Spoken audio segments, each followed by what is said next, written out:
There is a specific kind of tired that no one ever warns you about. It is not the tiredness that comes from working long hours or staying up too late. It is not the kind that disappears after a good night of sleep or a quiet weekend alone. This exhaustion lives deeper than that. It settles inside the chest, behind the eyes, and somewhere underneath every conversation you have ever tried to hold together with your bare hands. If you are watching this right now, there is a strong chance you already know exactly what that feels like. Not because someone told you about it, but because you have been living inside it for longer than you want to admit. You are someone who feels things differently than most people.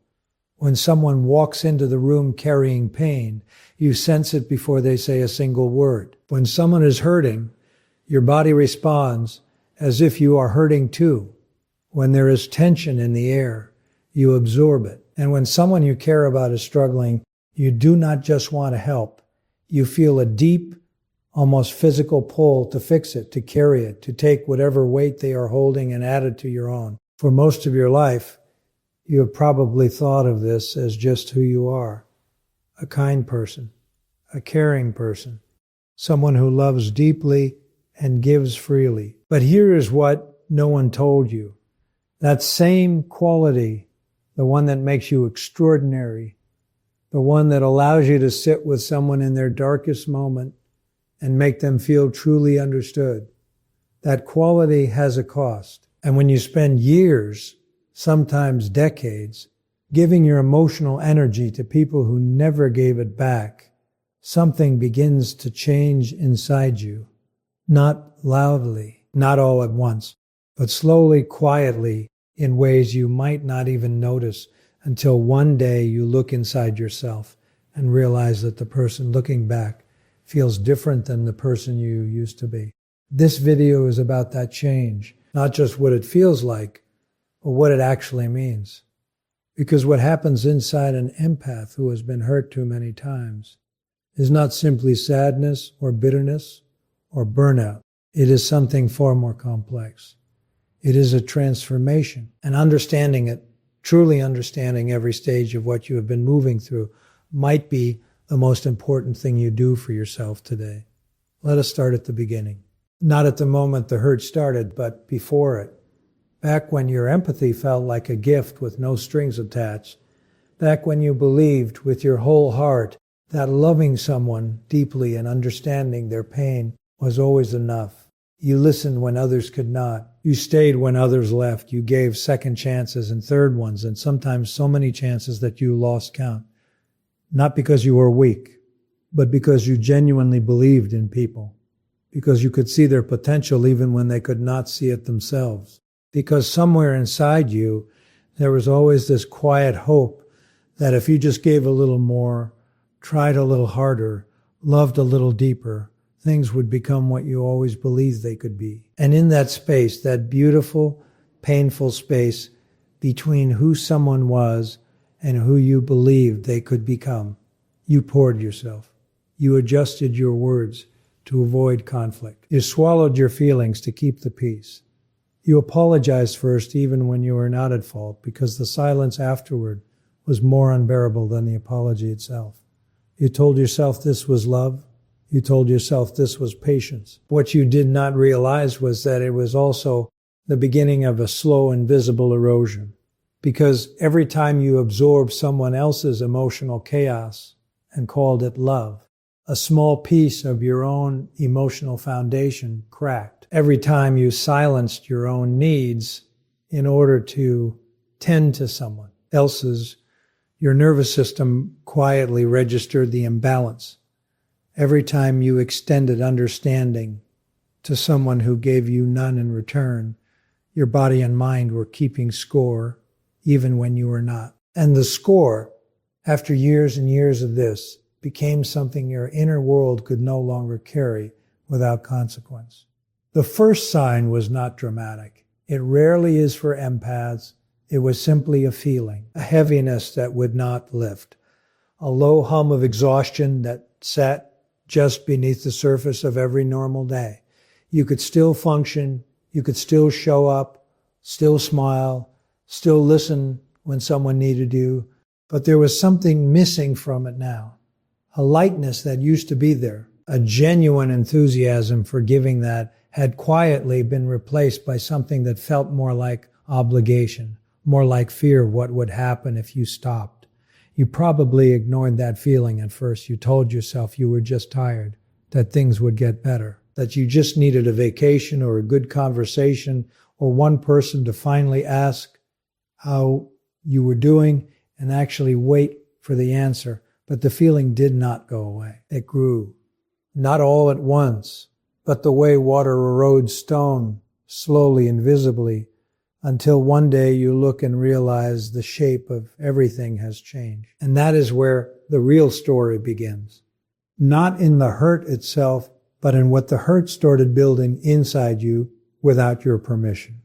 A new kind of awareness, a new relationship with your own emotions, a new understanding of what it means to love without losing yourself in the process. What you are about to discover over the next few minutes is that everything you have been through, every moment of emotional exhaustion, every silent sacrifice, every time you gave when you had nothing left to give, was not weakness. It was the first stage of a transformation that most people never have the courage or the depth to go through.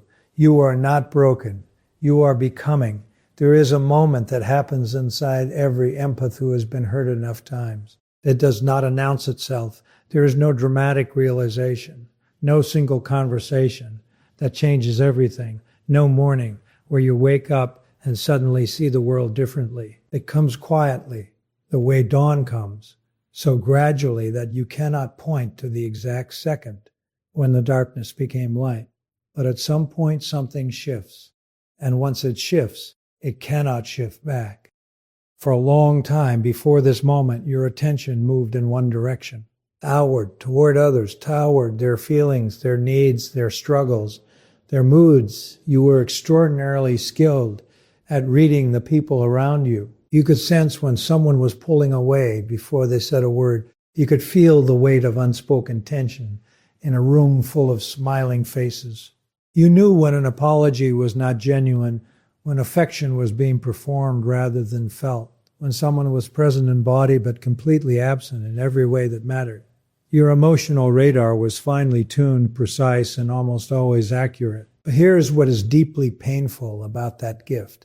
You were using it entirely in service of other people. You were reading everyone around you with extraordinary clarity, while remaining almost completely blind to your own inner experience. You felt their pain but minimized yours eyes. You tracked their emotional patterns but excused them. You noticed when they were struggling and rushed to help, but when your own soul was sending distress signals, you told it to be quiet, to be patient, to wait just a little longer. The awakening begins when that inner voice refuses to be quiet anymore. It starts small. Maybe you notice for the first time that a certain conversation always leaves you feeling hollow and not sad in the way grief feels, but empty, like something was taken from you without your consent.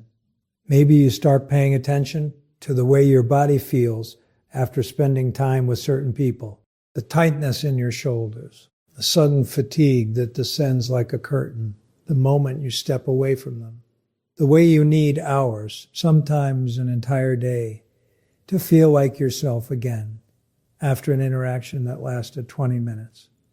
These are not dramatic revelations. They are small, quiet observations. But for an empath who has spent years looking outward, turning the gaze inward, even slightly, is a radical act. And once you start noticing, you cannot stop. The awareness grows. It begins connecting things that you had always kept separate in your mind. That relationship where you always apologized first, you start to see it was not because you were always wrong. It was because you could not tolerate the emotional discomfort of unresolved tension. And apologizing was the fastest way to make the pain stop. That friendship where you always listened and were rarely listened to, you begin to understand that it was not a friendship built on genuine care. It was a dynamic built on your availability and their need. That situation where you gave chance after chance to someone who kept hurting you in the same way, you start to recognize that it was not love that kept you there. It was the belief that if you just understood them deeply enough, if you just stayed patient long enough, they would eventually become who you needed them to be. These realizations do not feel good. That is important to understand. The awakening stage is not a relief, not at first. It is painful in a way that is completely different from the pain that came before it.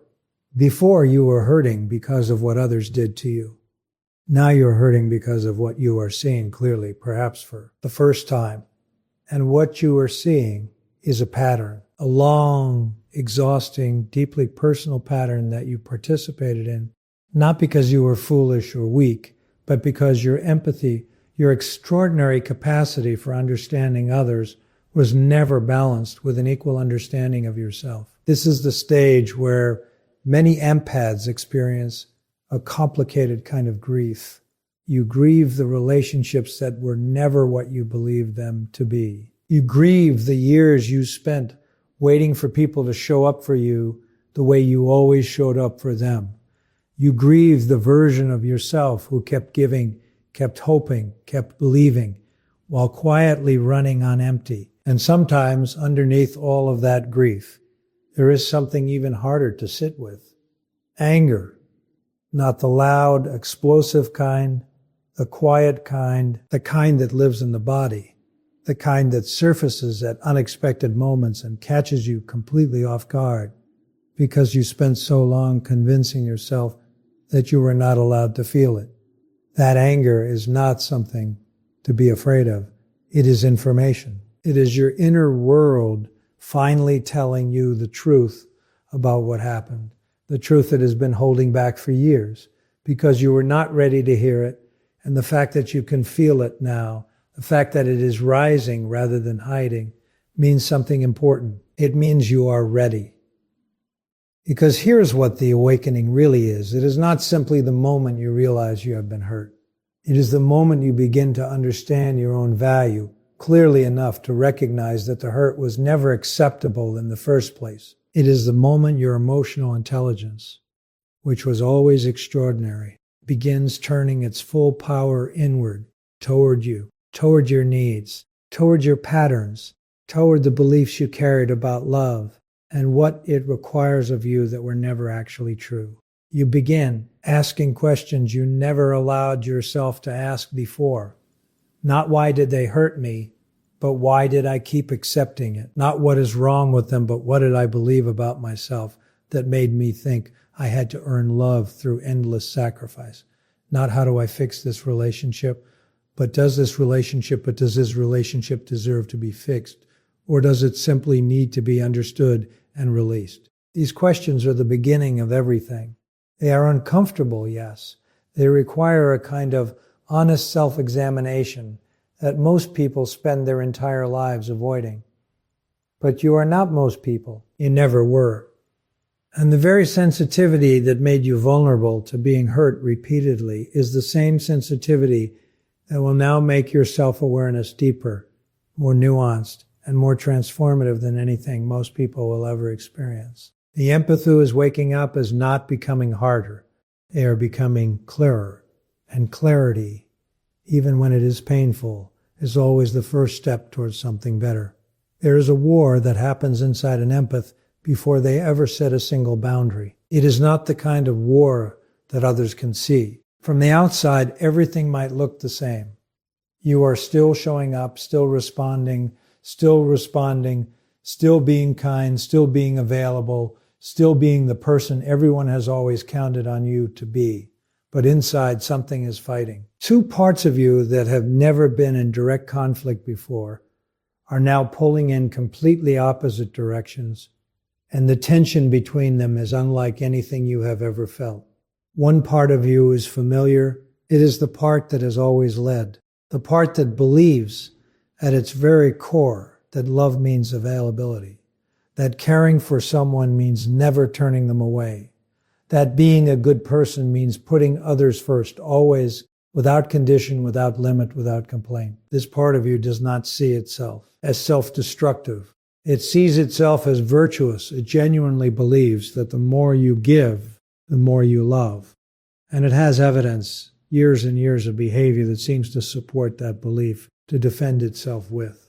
But there is another part now, quieter, newer, but growing stronger every single day. This part has been watching. It has been paying attention to what the giving costs. It has been counting the times you poured yourself out completely and received nothing to refill you. It has been sitting with the exhaustion, the hollowness, the slow erosion of your own sense of self that happened while you were so focused on maintaining everyone else. And this part has something to say. For the first time, it is saying it loudly enough for you to actually hear. It is saying, this is not sustainable. It is saying, you matter too. It is saying, the people who truly love you will not disappear if you stop sacrificing yourself for them. And underneath all of that, it is saying the thing that feels most terrifying, most disloyal, most foreign to everything you have ever believed about yourself. It is saying, some of what you have been calling love was actually fear of rejection, fear of abandonment, fear that if you stopped giving endlessly, people would leave. And the devastating truth is, some of them would. But that truth, as painful as it is, contains a freedom you have never allowed yourself to feel. This is where boundaries begin, not with a conversation, not with a decision. They begin with a feeling, a quiet, persistent, impossible to ignore feeling that something has to change, that you cannot keep doing this, that the version of you who gives without limit, who absorbs without relief, who stays silent about your own pain in order to hold space for everyone else's, that version of you is disappearing. And if you do not do something, if you do not listen, what your inner world is telling you, there will eventually be nothing left to give to anyone, including yourself. For many empaths, the idea of boundaries initially feels like betrayal, not of others, but of their own identity. Because you have spent so long defining yourself through your capacity to give, the idea of placing limits on that giving feels like becoming someone smaller, someone less loving, someone who has hardened and closed off and stopped caring. The word boundary itself can feel cold, clinical, like something that belongs in a corporate office rather than in the language of a person who loves deeply. But here is the truth about boundaries that no one explains clearly enough. A boundary is not a wall. It is not coldness dressed up in self-help language. It is not a way of loving less. It is a way of making love sustainable. It is the difference between a river and a flood. A river has banks. Those banks do not make the water less powerful or less nourishing. They give it direction. They allow it to flow consistently, reliably, without destroying everything in its path, including itself. Your empathy is the water. Boundaries are the banks. Without them, you do not love more freely. You simply exhaust yourself until you have nothing left, and everyone who depended on that flow is left with an empty riverbed. When you begin setting boundaries, something unexpected happens. The first few times are extraordinarily difficult. You say no to something you would previously have said yes to, and the guilt is immediate, physical, almost overwhelming. Your heart races. Your mind floods with justifications, with worries about how the other person is feeling, with a familiar internal voice asking whether you are being selfish, whether you are being unkind, whether you are becoming someone you do not want to be. This guilt is not a signal that you are doing something wrong. It is simply the sound of a very old pattern being interrupted. It is discomfort, not danger. And learning to tell the difference between those two things is one of the most powerful skills you will ever develop. Because the second time is slightly easier, and the third time easier still. Not because you stop caring about others, but because you begin caring about yourself with the same sincerity, the same consistency, the same depth that you have always extended outward. You begin to understand through experience, not just through understanding, that saying no to something that drains you is saying yes to something that sustains you. that declining to absorb someone else's emotional chaos is not abandoning them. It is recognizing that you are not a solution to another person's unresolved pain. That role was never yours to hold. Something else begins to happen during this stage that is subtle but enormously significant. You start noticing which relationships shift when you pull back slightly and which ones hold, because here is what the boundary stage reveals with absolute clarity. The people who genuinely care about you, the ones who see you as a full human being rather than an emotional resource, those people do not disappear when you start protecting your energy. They adjust, they respect it. Some of them even express relief because they never wanted to be the reason you were suffering. But the people who are only present because of what you gave them, those people react differently. Some become distant, some become resentful, some push back harder than you expected, using guilt or silence or subtle manipulation to pull you back into the dynamic that works so well for them and cost you so much. And watching that reaction, as painful as it is, tells you everything you need to know. It clarifies in a way that no amount of reflection could, which connections in your life were mutual and which ones were simply transactions dressed up as relationships. This clarity is not comfortable, but it is honest. And honesty, even when it hurts, is always more valuable than a comfortable illusion. By the end of this stage, you are not the same person who entered it. You are still kind. You are still caring. Your empathy has not gone anywhere, but it is different now.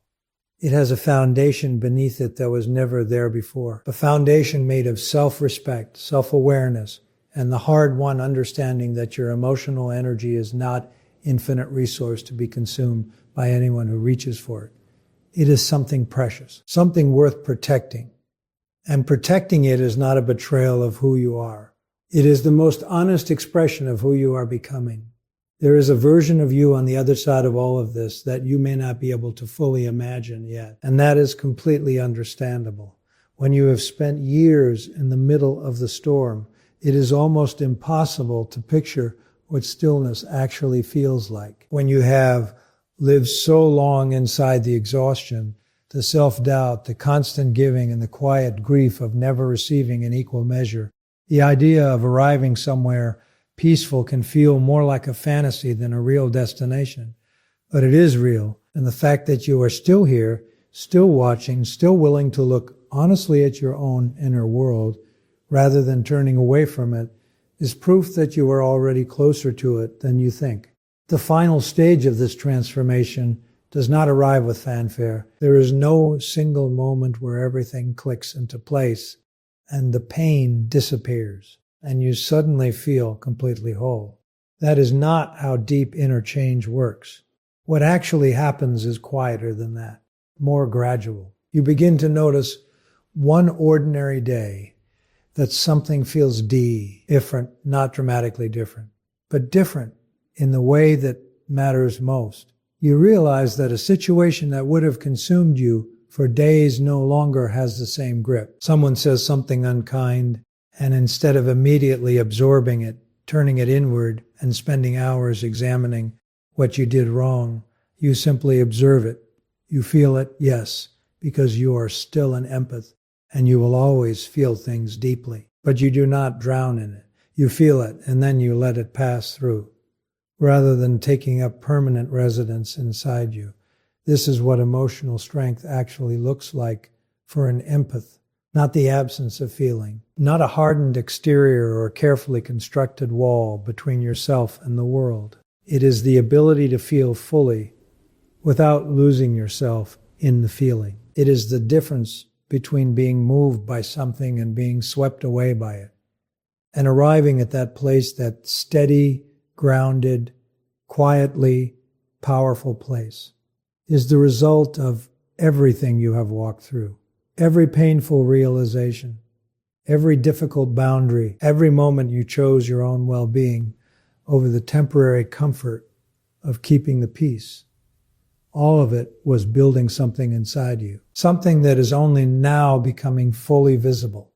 One of the most profound shifts that happens at this stage is in how you relate to your own worth. For most of your life, your sense of value was connected, in ways you may not have fully recognized, to your usefulness to others, to how much you gave, to how well you listened, to whether the people around you were satisfied, comfortable, at peace. When they were struggling, you felt responsible. When they were unhappy, some part of you believed that it was your job to fix it. And when you could not fix it, when someone remained in pain despite everything you offered, there was always that quiet, devastating whisper that told you it was because you had not done enough, had not been enough. That whisper has lost its power now. Not because you stopped caring about the people in your life, but because you have developed something more important than the need for their approval. You have developed a relationship with yourself, a genuine, honest, tender relationship with your own inner experience that does not depend on external validation to remain stable. You know your own heart now in a way you never did before. You know what you value, what you need, what you will offer freely, and what you will protect firmly. And that self-knowledge creates a kind of internal stability that nothing outside of you can easily disturb. Your communication changes too, in ways that often surprise the people around you. Or you once explained yourself endlessly, justified your feelings, apologized preemptively, and softened every difficult truth until it was almost unrecognizable. You now speak more simply, more directly. Not harshly, because harshness was never part of who you are, but clearly. You say what you mean. You name what you need. You express a boundary without attaching a lengthy apology to it. And when someone pushes back, when they try to use guilt or silence or the old familiar tactics that once worked so effectively, you feel the pressure of it. But you do not collapse under it, because you have learned through experience rather than theory that your feelings are not negotiable simply because someone else finds them inconvenient. There is something else that happens at this stage that is perhaps the most quietly beautiful part of the entire transformation. Your empathy, the gift that started all of this, the sensitivity that made you so vulnerable for so long, does not disappear. It deepens, but it deepens differently now. It becomes more discerning, more intentional, more powerful in the truest sense. You no longer give it to everyone equally, automatically, without consideration. You direct it toward the people who have shown you, through consistent behavior rather than occasional words, that they value what you offer, toward the connections that nourish you as much as you nourish them, toward the moments and relationships and experiences that deserve the full weight of what you are capable of feeling. And in those spaces, your empathy is more extraordinary than it has ever been, because it is no longer diluted by exhaustion, no longer shattered by resentment, no longer tangled up with the anxiety of wondering whether you are giving enough, being enough, or staying long enough. It is clean, it is free. It comes from a place of genuine abundance rather than the desperate hope that giving will finally earn you the love you always deserved. This is who you were always becoming. Not someone harder, not someone closed off or cynical or unwilling to love. Someone wiser. Someone who understands that true compassion begins with the self. Someone who has learned through the most difficult kind of education there is that you cannot pour endlessly from an empty vessel, and that filling yourself first is not selfishness. It is the foundation of every genuine connection you will ever build from this point forward. You have been through something that most people will never fully understand unless they have lived it themselves. The loneliness of feeling everything, the exhaustion of giving everything, the grief of finally seeing clearly, the courage it takes to change even when change feels like loss. But you are still here, still feeling, still growing. And the person you are becoming, the one standing on the other side of all that hurt, all that awareness, all that quiet, necessary transformation, that person is not broken by what they survived. They are defined by I, shaped by it, made stronger, wiser, and more beautifully human by every single moment of it. You did not just survive being hurt too many times. You became someone that hurt could not permanently diminish. And that is not a small thing. That is everything